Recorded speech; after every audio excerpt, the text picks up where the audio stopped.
Hi friends, मैं मनीष। स्वागत है आपका आज के इस नई वीडियो में। और आज के इस वीडियो में आपसे बात करने वाला हूं ऑडी A6 के बारे में। तो आज के इस वीडियो में आपसे बात करेंगे ऑडी A6 के एसी के काम करने के बारे में, यानी कि इस कार का एसी काम नहीं कर रहा है और वो किस वजह से काम नहीं कर रहा है वो आज के इस वीडियो में आपको शो करने वाले हैं। तो ये कार है ऑडी A6 और आज के इस वीडियो में आपको बताने वाले हैं ऑडी A6 में आप एसी की जो प्रॉब्लम है उसको किस तरीके से सॉर्ट आउट कर सकते हैं। लाइक जैसे कि आप मान के लिए इसमें मैं वो प्रॉब्लम आपके सामने शो करने वाला हूँ कि अगर इसमें एसी गैस की प्रॉब्लम है तो हम उस प्रॉब्लम को एसी गैस के थ्रू सॉल्व करेंगे। अगर किसी सेंसर की प्रॉब्लम है तो सेंसर से प्रॉब्लम को सॉल्व करेंगे। बेसिकली सबसे ज़्यादा ऑडी A6 वगैरह में या Q3 Q5 इनमें नॉर्मली ज़्यादातर सेंसर्स की प्रॉब्लम आती है और एसी कंप्रेसर की प्रॉब्लम आती है। तो इन प्रॉब्लम को अभी हम सॉर्ट आउट करने वाले हैं। तो उम्मीद है ये वीडियो आपको पसंद आएगा। करते हैं आज की वीडियो को स्टार्ट। तो इस कार की जो प्रॉब्लम है वो है एसी नॉट वर्किंग की। और यहाँ पर अभी हमने इस पर टेम्परेचर मीटर कनेक्ट किया हुआ है तो 45.3 डिग्री तक यहाँ पर टेम्परेचर शो कर रहा है।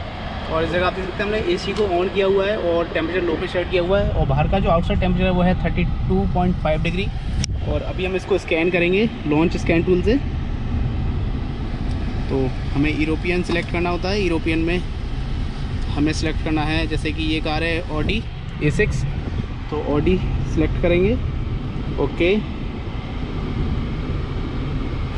जो डिवाइस कनेक्ट के लिए लोकेशन है OBD पोर्ट की वो इस जगह पर है। यहाँ पर आप इसमें OBD पोर्ट से स्कैन टूल कनेक्ट कर सकते हैं। और एसी किस वजह से काम नहीं कर रहा है वो सारी प्रॉब्लम हम इस स्कैन टूल से स्कैन करके अब चेक करने वाले हैं। क्या फॉल्ट कोड आता है, एसी गैस की प्रॉब्लम है या किसी सेंसर की प्रॉब्लम है या कोई लीकेज वगैरह का इशू है। तो वो सारी चीज़ आप इस स्कैन टूल से ट्रैक कर सकते हैं किस जगह से क्या प्रॉब्लम आ रही है।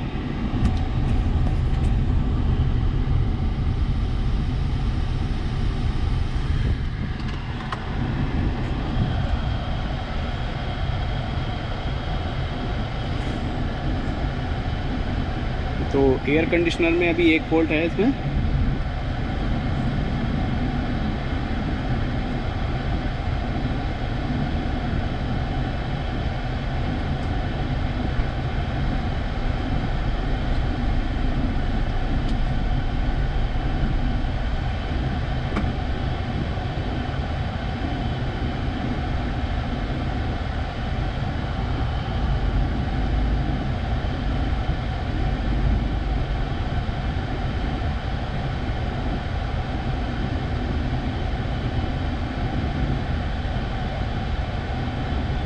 तो मेनली जो इस कार में प्रॉब्लम है वो है इस कार का एसी बिल्कुल भी काम नहीं कर रहा है। जैसा कि आप देख सकते हैं बाहर कितनी धूप वगैरह पड़ रही है, काफ़ी धूप है।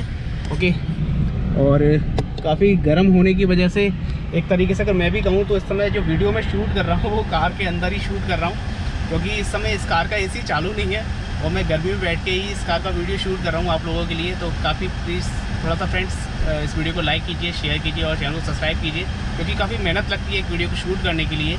और काफ़ी टाइम से आप लोगों के लिए वीडियो भी नहीं बना पा रहा था। मैं काफ़ी टाइम से प्लानिंग कर रहा था क्योंकि काम में काफ़ी बिजी होने की वजह से टाइम ही नहीं मिल पा रहा था। कैसे जितनी जल्दी हो सके वो वीडियो शूट करेंगे, लेकिन कंटिन्यू करेंगे। जल्दी से फिर से वापस पहले की तरह वापस आएंगे और जल्द से जल्द एक से एक बेहतर वीडियो बना के लेके आएंगे आपके लिए। आइयो, तो अभी चेक करते हैं इस कार में क्या क्या प्रॉब्लम है। लेकिन इससे पहले ये यहाँ पर कुछ फॉल्ट कोड अभी शो कर रहे हैं। तो अभी हम क्या करेंगे, पहले सारी DTC जो भी है इसकी वो क्लियर करेंगे, जिससे कि हमें कंफर्म हो कि एसी किस वजह से नहीं रन कर रहा है। क्योंकि ऑलरेडी इस कार के अंदर छोटे मोटे कुछ पहले के हिस्ट्रिक फॉल्ट थे, जो एक तरीके से मैं कहूँ कभी हम सर्विस भी करते हैं तो उसके बाद भी इन कारों में हमें स्कैनर लगाना होता है। क्योंकि अगर हम स्कैनर नहीं लगाते हैं तो जो फॉल्ट कोड होते हैं वो हिस्ट्री में रह जाते हैं और जिसकी वजह से कार की परफॉर्मेंस वगैरह भी लो रह जाती है। ओके, तो पहले हम क्या करेंगे, ये सारे फॉल्ट कोड क्लियर करेंगे, फिर हम दोबारा से रीस्कैन करेंगे। रीस्कैन करके फिर कंफर्म करेंगे फॉल्ट कोड एग्जैक्ट है क्या एसी के लिए। ओके, तो यहाँ पर हमारे पास ये स्कैन टूल है, जो कि मेरे पास ये ऑडी का ओरिजिनल स्कैन टूल है। ओके, तो इसको मैं अभी नहीं लगाऊँ क्योंकि इससे स्कैन करने का मतलब है कम से कम 1 से 1.5 घंटा पूरी कार को स्कैन करने का। और लॉन्च जो है एक तरीके से शॉर्टकट में स्कैन करता है कार को, कोई प्रॉब्लम नहीं आती। अभी यहाँ पर आप देख सकते हैं फॉल्ट कोड 0 हो चुके हैं, लेकिन हम इसको एक बार दोबारा से रीस्कैन करेंगे, एग्जिट हेल्थ रिपोर्ट, और कंफर्म करेंगे क्या प्रॉब्लम है। तो मेनली जो प्रॉब्लम है इस कार के अंदर वो है एसी ना काम करने की, यानी कि इस कार का जो एसी है वो चलते पे, खड़ी पे, स्टार्ट पे किसी भी तरीके से वो काम नहीं कर रहा है। और हमने अभी इसमें अच्छे से प्रॉपर्ली चेक भी किया है, गैस वगैरह सब कुछ है इस कार के अंदर।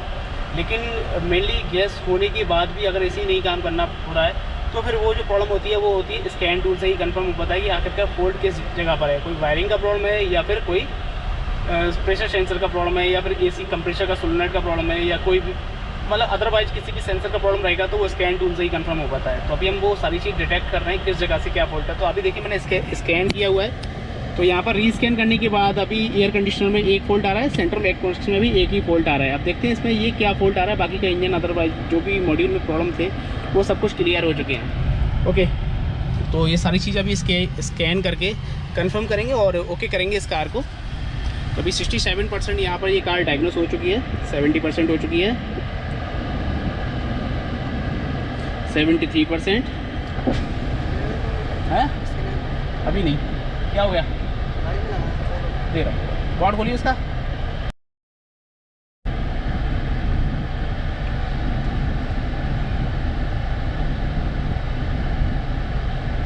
तो 90% यहाँ पर ये कार स्कैन हो चुकी है, 93%, 97%, 100%। अब देखते हैं इस कार में क्या फॉल्ट है। तो यहाँ पर आप देख सकते हैं फंक्शन जो है अभी इस समय इसी का काम नहीं कर रहा। वो किस वजह से नहीं कर रहा है, वो फॉल्ट कोड आया हुआ है sensor for refrigeration pressure sensor temperature, यानी कि वो डिफेक्टिव है। ओके, तो अभी हम क्या करेंगे, उस सेंसर की लोकेशन देखेंगे और उस सेंसर की लोकेशन है वो मैं अभी आपको इस वीडियो में बताने वाला हूँ। तो सेंसर की जो लोकेशन है पहले आप एक बार इसको क्लियरली अच्छे से पढ़ लीजिए। ये यहाँ पर फॉल्ट कोड आ रहा है sensor for refrigerant pressure temperature sensor, और ये डिफेक्टिव है। ओके, तो इस पार्ट को हमें रिप्लेस करना होगा। बाकी का अदरवाइज इसकी एक कोई लेफ्ट ब्रेक लैंप बल्ब वो भी वीक है, जिसकी वजह से इंस्ट्रूमेंटर क्लस्टर पे भी शो कर रहा है। तो अब खोलते हैं सबसे पहले इसका बोनट, और इसका जो टेम्परेचर सेंसर है उसका मैं आपको लोकेशन दिखा देता हूँ। कार को करते हैं ऑफ, टेम्परेचर मैं आपको यहाँ पर शो कर देता हूँ। इसी ना काम करने की वजह से 45 डिग्री यहाँ पर टेम्परेचर आ चुका है।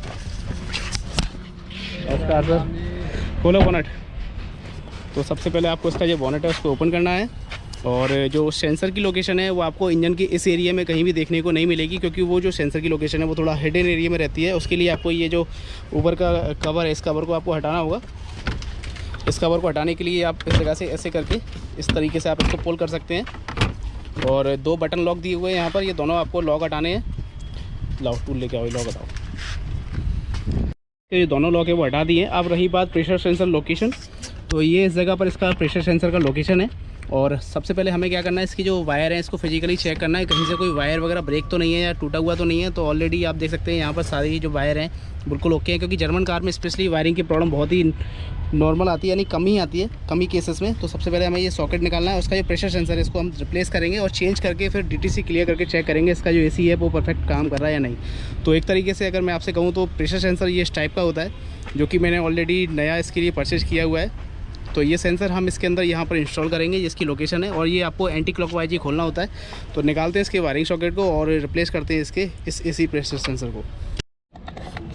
तो यहाँ पर अभी हम ये इसका वायरिंग सॉकेट है, इसको निकालना है। तो ये आपको इसको लॉक को इस तरीके से प्रेस करना होता है, और प्रेस करके आप इसके लॉक को ईजिली वायरिंग सॉकेट को निकाल सकते हैं। अब हम इस सॉकेट को निकालने के बाद इस प्रेशर सेंसर को ओपन करेंगे। दिखाओ, हाथ हटाओ।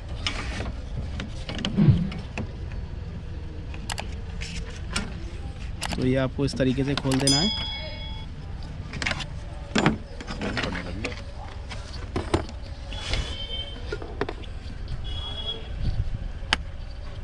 तो जैसे ही आप इस सेंसर को खोलते हैं तो उसको सेंसर को खोलने के हिसाब से अगर मैं आपको कहूँ तो काफ़ी केयरफुल तरीके से आपको खोलना होता है, क्योंकि कुछ कारों में होता क्या है, ये जो बाल लगा हुआ है ये बाल लीकेज होता है, जिसकी वजह से इसकी AC की जो गैस है वो लीकेज होने के चांसेस रहते हैं। तो आप इसको कभी भी खोलें थोड़ा हिसाब से खोलें, और हो सके तो मास्क वगैरह पहन करके ही खोलें, क्योंकि गैस जब भी निकलेगी वो आपके फेस पे आएगी।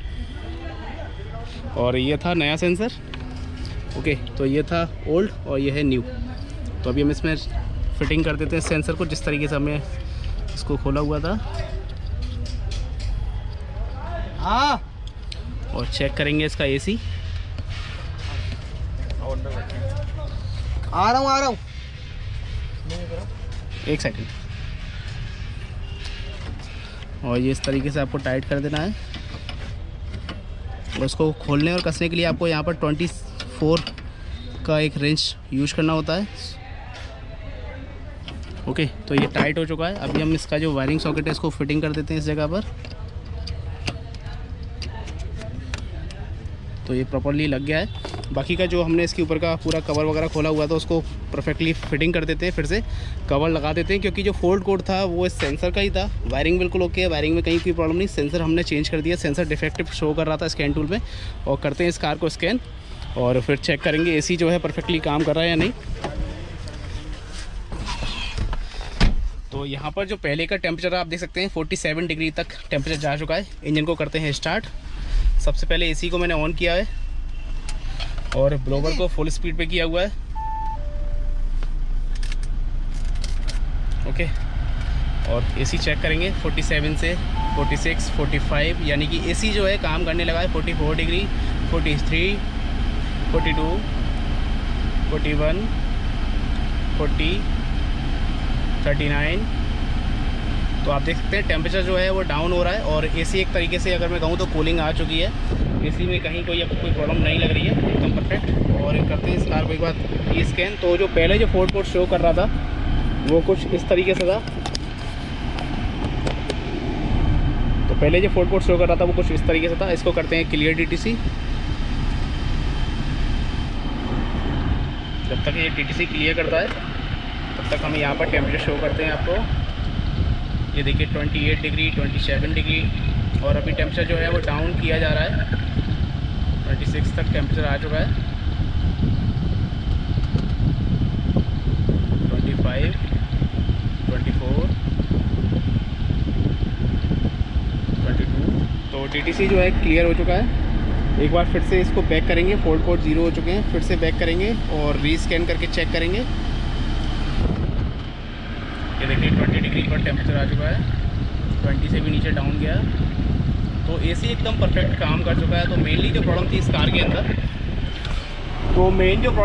के अंदर, वो थी इसके प्रेशर सेंसर की, यानी कि जो कंडेंसर पे रेडिएटर कंडेंसर होता है एक तरीके से अगर हम आपसे कहें तो एक एसी कंप्रेसर होता है एसी के अंदर और एक एसी कंडेंसर होता है। AC condenser basically AC gas को कूलिंग करने का काम करता है, यानी कि ठंडा करने का काम करता है, क्योंकि एसी कंप्रेसर प्रेशर जनरेट करता है जिसकी वजह से एसी गैस जो होती है वो गर्म हो जाती है। और एसी कंडेंसर जो होता है वो गाड़ी के सबसे आगे लगाया जाता है जिससे कि वो ठंडा करता रहे।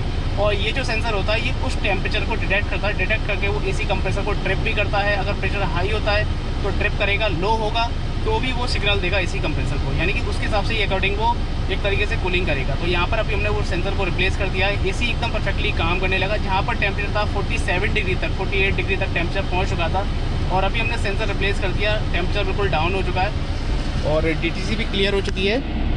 और यहाँ पर 70% अप्रॉक्स स्कैन हो चुकी है फिर से। और जो आप टेम्परेचर देख सकते हैं 17 डिग्री तक यहाँ पर आ चुका है, यानी कि एसी एकदम परफेक्ट काम कर रहा है इस गर्मी के हिसाब से। अगर आप आउटसाइड टेम्परेचर भी देखते हैं तो 32.5 डिग्री इसका इस समय टेम्परेचर है बाहर का वो है। तो ऑलरेडी आप देख सकते हैं गर्मी काफ़ी है।